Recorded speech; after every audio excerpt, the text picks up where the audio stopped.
Okay, so we're going to go ahead and get going. I need a motion to approve the minutes for our December 17th, 2020 meeting. Maggie will make the motion. Okay, I need a second. Kenny seconded it. Okay, all those in favor? Aye. Aye. And on to the finance report. Maggie will make the motion to accept the check detail as presented. I'll second that.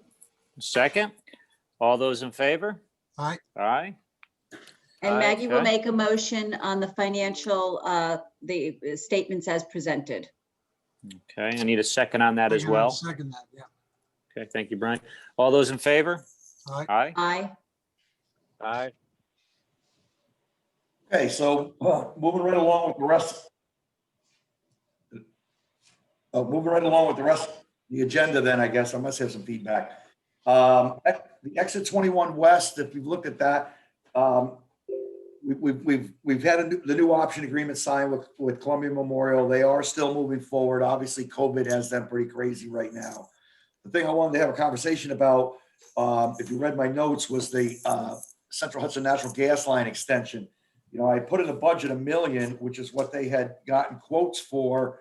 But as they started to put together the agreements, they noticed that the contractor had a $250,000 rock contingency in there.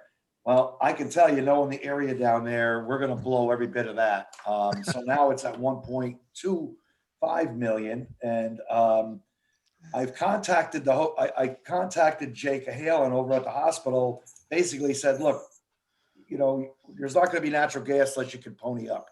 You're going to have to pony up something fairly significant. I don't know what that number is. So I'm waiting to hear back from him. But I don't know about the rest of the board, but you know, the 1 million was going to press our finances right down to pretty low. I sure don't want to commit another $250,000 onto the budget for it without getting some help. It looks at this point, time-wise, we probably can't get it over there in time for Camp Town anyway. So, you know, they're going to lose out on the benefit. They're going to need to go the route they were going to go originally with propane, I think. So we lost. I don't think we can meet their. I know we can't meet their schedule. It's not going to happen. So unless anybody feels differently, I'm going to just sort of hold off on that and with Central Hudson, the contracts, until I can see what I can negotiate out of the hospital. And if that's the case, then what we'd have to probably do is delay the actual installation of that line until the hospital moved forward on the option and actually went to construction. Yeah, I'm with you on that, Renee. And yeah, I mean, let's see what they say. Yeah, I think, you know, the worst they can say is no, and then we go back to the drawing board. But well, they say no. You know, at minimum, let's get them to pay for the rock clause, or whatever. You know. Well, that's kind of where my head was at. You know, don't forget. I think it's just us on the call. You know, at the price we quoted them, puts us just a few $100,000 short of our total VIG in this project right now. So it's not a bad sale price, and we got room to make up on the other end with the rest of the land. But you know, it's just going to push our available cash way down, and I'm not thinking that's a good idea right now. Yeah, let's see what they say, and then we'll take it from there. Okay.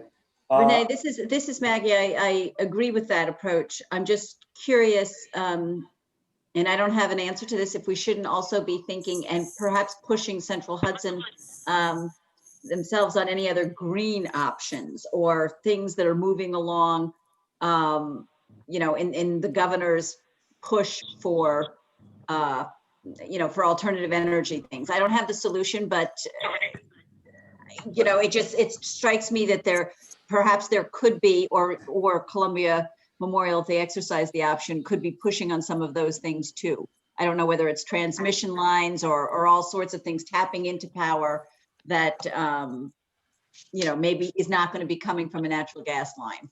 Right. Well, so with the hospital, the natural gas comes into the play with the sterilization, with the autoclaves on that. So I guess we'll just have to.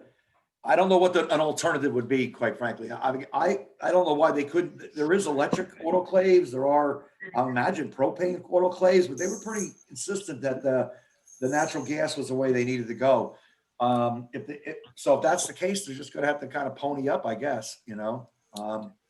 And I'll tell you what I will do, though. I will check with Central Hudson, even though it usually works out to be a nothing burger. I will check to see if there's possibly any support we can get out of them.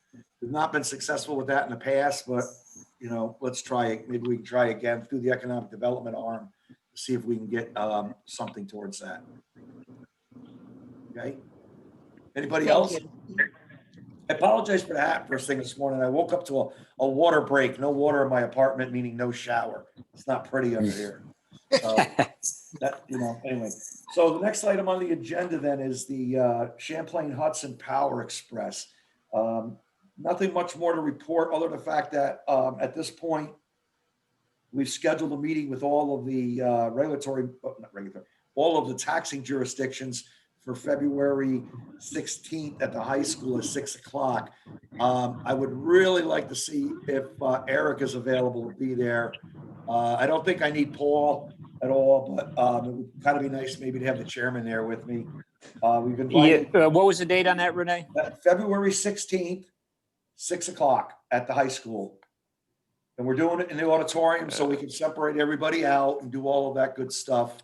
And that was down in Catskill, right? no, in Kasaki. Oh, Exactly. yeah, I'll be there. Yeah. Yeah. Okay. If well, you I could don't just think- have April, just, shoot me an email on that and I'll get it on my calendar. Okay, will do. Thanks, Eric. So anyway, I've just started crunching numbers. It's going to get complex. There's 9 taxing jurisdictions, primary, and at least 2 fire districts in there that we got to take into consideration. So April and I are going to be crunching a bunch of numbers here for a little bit on it, as well as trying to do some research on the assessments and appraisals on these type of things. Moving right along then into anticipated new projects. Now that we're speaking of direct current power line transmission, I did a meeting last week with the what's now called Rising Power and Light. They used to be the Ravenswood Power Plant in Queens, which is the largest natural gas power plant within New York City. They just got approved by the PSC to do a 312 megawatt battery storage. They're going to get rid of all their peaker. They got like 16 little peaker turbines. They're going to get rid of them. Big environmental justice impact. So these guys are basically looking to do the exact same thing as Champlain Hudson, a converter station, a DC line all the way to Astoria, Queens, and then another converter station. Here they're basically looking at probably somewhere, since it's just us on the phone, they've already taken some options on some property adjacent to the power plant at this generating, which is I think where they're going to be seeking to do the converter station. What the goal is with this is that they will be basically taking, there's a bottleneck, if we all know, somewhere here like south of Greene County, Ulster County, there's a big bottleneck in the transmission system into New York City. So what they're trying to do is obviously bypass that with new transmission. But in this case, the goal is to basically be an offtake for all of these upstate wind, not only local solar projects in the western part of the state, as well as wind projects in the western part of the state. They can get that energy over here to and then Maggie will tell you, she's the one who gave me a heads up on it. The governor actually mentioned in his budget address this particular line. They have not started their permitting process yet, but my sense is that it's going to fast track on this. They don't, unlike Champlain Hudson, they don't need a presidential permit to do a border crossing. And I think the environmental, if you've been paying attention with Champlain Hudson's is really getting some resistance now from people who supported them in the beginning, Riverkeeper and some of the others. They're all backing off on their support based on the concern about the impact on Indigenous people in Canada with the construction of, with Hydro-Quebec building new dams in the future. So it's not even dealing with river or local issues. It's all sociological issues related to Canada. This actual line is going to take New York produced energy and move it downstate. So I can already see that this is probably going to get some people behind it. This thing might get fast tracked. From my perspective, this may actually turn out to be a benefit, and that it could possibly, if it happens, could possibly offset the impact that we know that Athens 10 going off the pilot is going to have on that. I was looking the other day, interestingly, at the numbers to give you an idea. I think the last year's tax rate or last year's the year before, Athens is like $1.69 or $1.65 a thousand. Saki's like $2 higher. It's like 460 something. And so you got to consider Coxsackie has the benefit of all the IDA projects that we've done, in their assessment base. So Athens is really they've got a really low tax rate. There's going to be a rude awakening here. So anyway, if this project happens, it could very well serve to mitigate some of that impact if it's built in that taxing jurisdiction. I don't know if there's any questions or. So we're just waiting on, where are we at with that, Renee? We're just waiting for them to contact us, or? Yeah, well, they haven't even started permitting the project yet, and they think they're going to build in 2023. That's aggressive. That's really aggressive. But then again, to Maggie's point, there's a lot of people pushing on this alternative stuff. The governor's fully behind all this stuff. I think if they're in the river, it may take it maybe quicker to get it permitted, given they've already permitted. There's already been one line permitted. So I don't know when, but at some point, just so everybody's aware, local press has not picked up on it lately, but there's been a number of publications out there. Times Union did an article on it, which mentioned Leeds, Greene County. I'm really kind of surprised we haven't started getting some calls on it yet, to be honest with you. Yeah. This is Maggie. I would, I'm not nuanced, and Paul, you may have better perspective on this, but it's pretty clear to me from a number of things, not just that the governor mentioned in his project, but there's a lot of behind the scenes ways to avoid local, period, just to avoid anything local and somehow get a centralized state-based thing. So perhaps that's where they think they'll be expediting permitting. And, now with the change of federal administration, you can't help but wonder, if there isn't other things going on behind the scenes. Yeah, I agree with you. I think it's the Article 10 process. They're going to just jam it through there, and then that's they actually go through, and I'm not familiar with it. I'll look it up. They go through what's called Article 7. As I understand it, it's basically Article 10 for transmission lines. So yeah, same thing. Anyway, I don't know. I know nothing on budgets or any of the rest of that right now, but that's kind of where we stand with that. While I'm on that, go ahead, Meg. Renee, I know that we have talked about some other projects in other parts of the county. And I do think at some point, maybe among the board members, we should be thinking with you and with April about, I don't know, what do we do about an energy cluster, or is there a strategy? I don't know that I have a strategy, and I'm not saying that we want to attract, but I'm sure there will be a lot of noise once all of this stuff becomes more familiar to people. Right. Like you, I'm surprised. I'm surprised that it hasn't made its, even the Champlain hasn't quite gravitated people to what's going on. No, I know. No. I will say one thing. When I talked to so the other project, just so you know, is called the Catskills Renewable Corridor. And when I talked to them, they were all hyped up, and they were promoting that. This will allow more opportunity for solar projects in Greene County. My point was, you might not want to. You might want to not hang your hat on that argument. But they do foresee that, and if you have half an insight, you can probably realize that there's the potential for that there. So yeah, we should brainstorm on it. Batteries again is going to be a big thing. So while we're on this topic, actually, I forgot I failed to put it on the agenda, but I'm gonna spend some money out of the budget that we have for land development to start getting the property over by the railroad tracks cleaned up. We have that 11-acre parcel we got from the county behind the town hall. I mean, it's an ideal location for a battery, for a battery storage site.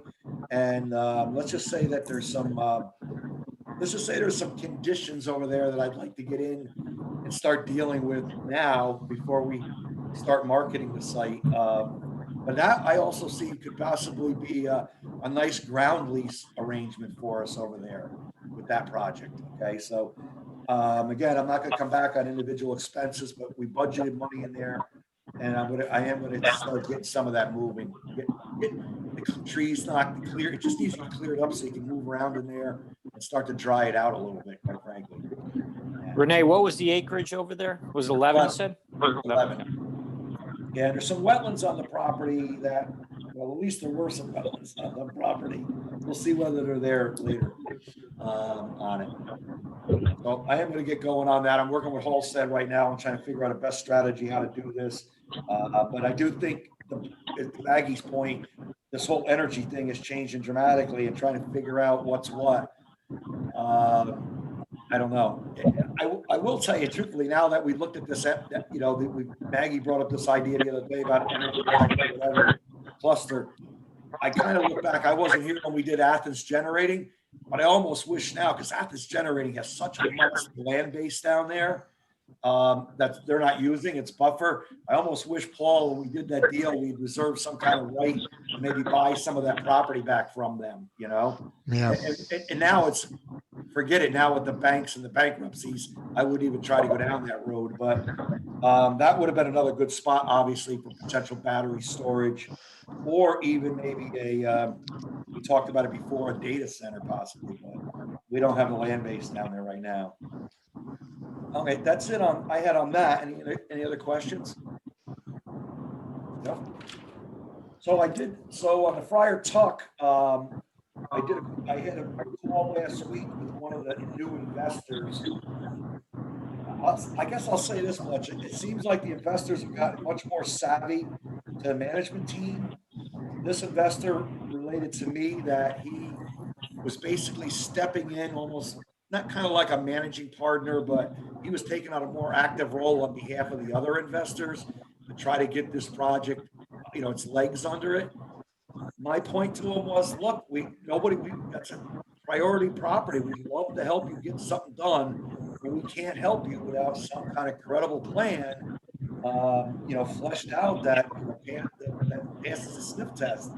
And I was very specific that should you come forward with an application to us, you might as well just attach a title report to it too, because that's going to be the first thing we're going to ask you for to try to sort out what that ownership issue is down there.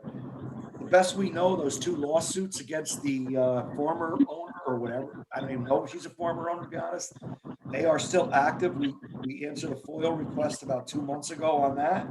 So anyway, that's where we're at. They seem to be trying to get it going. But this is one of the first times I spoke to one of the outside investors. Okay. All right. And then just on the project updates, I still haven't heard back from the Thruway on the second appraisal. As soon as that happens, I'll contact the board. Because more than likely, I want to try to get a heads up from people I budgeted for, but I want to get a heads up so we can move forward on the acquisition as quickly as possible. The other item is we had a proposal from a developer, and it's a person who's done some work in the field, that they wanted to look at that site, and I said, look, put me together a proposal, but it's basically the same thing we already did, try to put an RFP out, etc. He's brought his buddy out of Frank Hoffman. I don't know if anyone recognizes his name. He's a developer, construction end of it, lives in Sleepy Hollow Lake, in his 80s, brought him out of retirement to do this. But this guy, Rich Greene, he's also playing around with looking at Forlini's Marina. He's playing around with looking at the car lot up next to Price Chopper. So far, I've been waiting for Warren to vet it a little bit more, but I think both of us right now it doesn't have a lot of credibility to it. I shouldn't say that. Maybe the credibility is not the right word, but I'm not too enthusiastic. It really looks like he's trying to do the exact same thing we did, but tie the property up for a year. So I haven't talked to Warren, but my alternate strategy I'm thinking right now is to consider giving him somewhat of a lesser time frame for an option so he basically gave me a series of steps, and the first one was going to be to issue an RFP to see what kind of interested parties he could find. So I'm kind of leaning towards no harm, no foul in the immediate time, to maybe give him 4 months or 6 months and to let him complete that first phase. And if he doesn't have something solid to bring us at the renewal period, then, you know, we just move on. Any thoughts on that? Yeah, if nothing's going on anyways, Renee, I'm fine with that. You know, you force 6 months, a short window, and just see what happens. I've had, Yeah, well, sounds reasonable. yeah, and his own time frame and schedule, he put in there that he could do that RFP process in less than 6 months.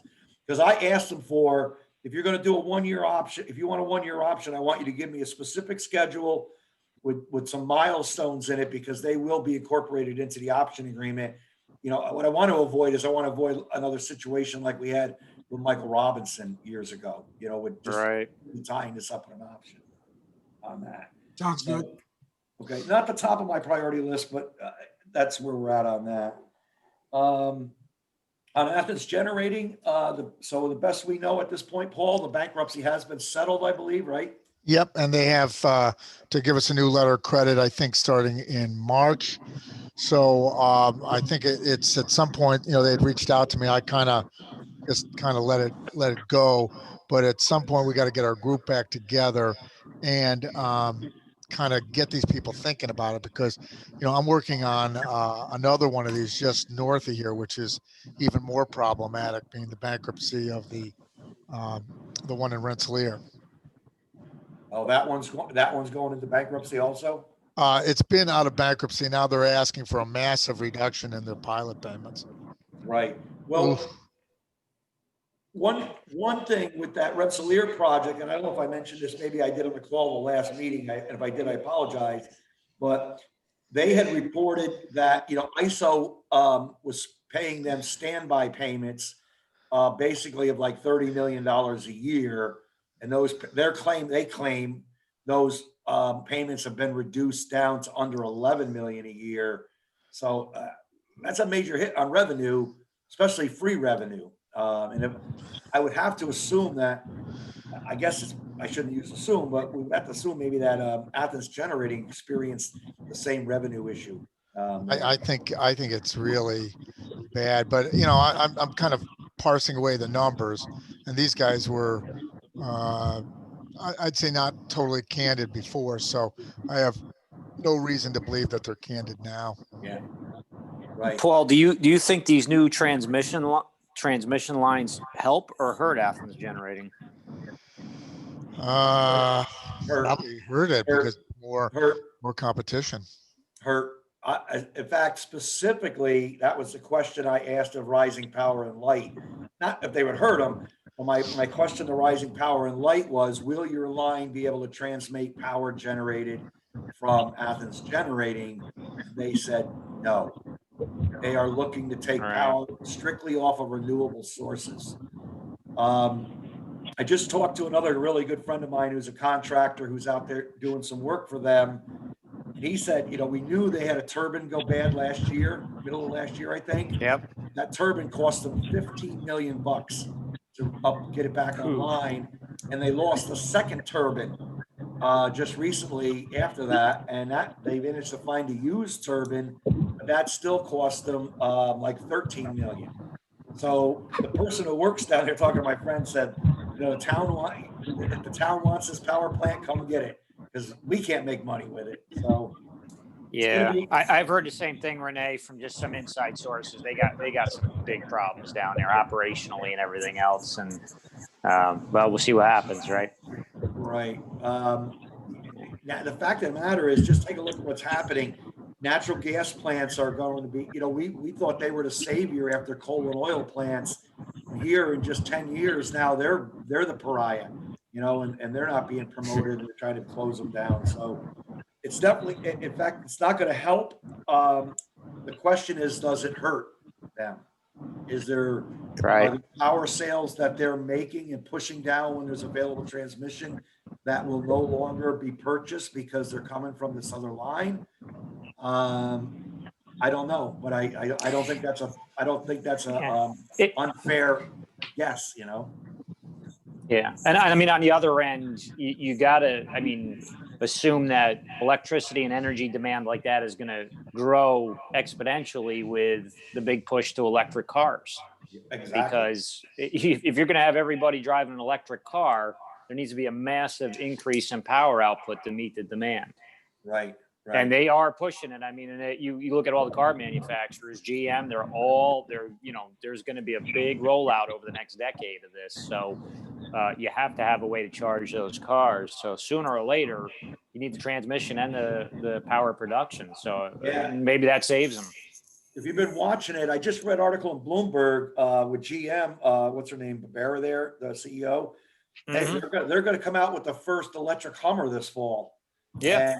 And she's projecting that GM's going to have 21 different models of electric cars by 2025. Yeah. That's like 4 years from now, you know? Yeah. So that's a lot of cars with no place to charge them. So Paul, back to Athens quick. Who was taking, was Ray Ward or somebody taking the lead on getting a revised proposal from that guy? I gave it to him, so I'll go back to him and ask him what he wants to do, because the guy did call me. They were kind of, as you know, kind of choking on the price of this thing, but this is their problem, because I tend to believe that these appraisers, I don't think they really even understand where this industry is going, because it's kind of forward thinking and appraisers are kind of reverse thinking. Well, that's my opinion. What do you do when there's so limited sales, and the times that we see power plants exchanging hands, they're exchanging from owners to banks? You know, I mean, those aren't comps. I think you do the best that you can to ferret out the information, and it's as I've always believed. It's you stick your finger up in the air and you make your best guess, and that's what it's going to be. But we do know that the industry is struggling. Right. And the industry will litigate. So got you pl- can stick your right. So at the end of the day, right. Yeah. So I can guarantee you, Beal Bank, you know, is the holder of that property right now, will be highly motivated to challenge that assessment. Well, the interesting thing, which was really crazy on the one in Rensselaer, north of you guys, they sent, and I was shocked to see this, a termination of their lease agreement. Now they're asking for a standstill. So I think that's insane, because it's going to end up with a taxable property, which is that's even way worse for them. So the timing of the thing will be 3 or 4 years to get it resolved. So either they're going to leave or fund it. So I don't know. I think, and I just want to reinforce gently, I want the county to take the lead on this, Paul, with all due respect. They're looking for you to do it, and then I don't want the IDA paying for it, basically. That's what it I don't want to do it. I think it's their problem. I've done enough for these people. Agreed. And I don't mean that with a negative attitude, but I can't have my lawyer down there charging me to do the work they should be doing. They got 6 or 8 of them there that are equally intelligent to do this, you know? So they just got to step up in that. Yeah, they're not. I got to talk to Ed and say, Ed, either you guys want to, because again they want to look at everything. They got nothing else to do, and I'm going to say, look, you guys want to do it, step up and do it. Right. Okay. All right. I don't know if any other questions on that or not, but where's all that power coming from? How do these plants all go out? Where's the power coming from that replaces these plants? I mean, what happened? Well, we imported from out of state, and then remember, this is when Indian Point was out. Then we built like 4 or 5 different gas plants: Wawayanda, Dover, Athens, Bethlehem steam plant. And that, but then we didn't give them a contract for the base stuff. So then what's happened is through the ISO, everyone's importing the stuff. Just going around them. Yeah, we're just importing it from out of state. It's the cheapest bidder. So we've improved competition, but what eventually happens is you wipe out your ability to provide. Right. And so I actually found a financial study or projection that Hudson had done. I don't know why I got feedback. It was an economic impact study, but the short and skinny of it was they projected that the project would significantly push down wholesale pricing in the capital, the region they call the capital Hudson Valley. So if this thing ends up pushing down the wholesale market pricing, that's just going to be right there alone is going to be a negative impact on Athens. Whether they're selling as much or more power, the price continues to drop. They're in trouble. Yep, exactly. All right. Well, we will keep you posted. Just the last couple things were just updates. Hunter Coach, everything went well with the planning board. They had a little problem the night I didn't go. I went the second time and it went really well.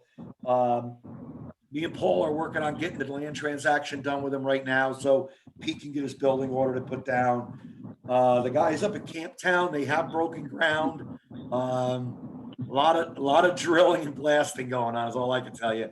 They've been up there drilling and blasting for a month now already, probably, which is, I don't even know what the bill is on that stuff. It's significant, but they are moving along and seem to be doing well. And on Free Point Solar, I've been giving them a little bit of a hard time because, they were pushing us on the pilot, which we accommodated them. And then all of a sudden they're going silent on us. And a lot of rumor around on the street that they have an issue with the land purchase, which I doubted. I don't think these guys are unsophisticated enough that they didn't have a solid option agreement on it. And I was right. What it is that they're just trying to work out the last details with DEC on the bird habitat stuff on that. Now I imagine with winter too, they've slowed down, but that's the last I know on that project. Aaron's going full bore down below. And Catskill Golf Resort, I keep getting the same thing. Yeah, we're looking to go in the spring, but I haven't heard anything more on that. So that was pretty much all that's pretty much all we have on the agenda for the IDA. Did anybody else have anything else they wanted to bring up? Nice job putting together the budget. Thank you. Interesting reading. Well, I always try to give you out enough detail. So anyway, you know how I am. I try to give you enough detail to understand what the heck I'm talking about, right, wrong, or indifferent. So then what we need to do then is quickly close out this meeting, Eric. And then we need to open a quick meeting of the LDC just to clean up the administrative motions, which we didn't do last month. I'll make a Okay. motion to close this meeting. Okay, thank you. I need a second. I'll second it, Dan. Okay, Dan. All those in favor? Aye. And we will call the LDC meeting to order. And go ahead, April. We just have two items, minutes for August 27th. I'll make a Maggie will motion. make a motion to accept the minutes. Second. Okay, need a second. All those in favor? Aye. Aye. Aye. And then I sent out the administrative motions. They're just the standard slate. So you have the election of officers down to meetings. Can we do that all in one Yes. motion? So I need a motion to accept the slate as presented for the LDC I'll make officers that and, motion.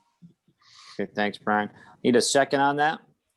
Maggie will second. I'll second it. Okay, second. All those in favor? Aye. Aye. Aye. Aye. Okay. So I guess that's all we needed on that.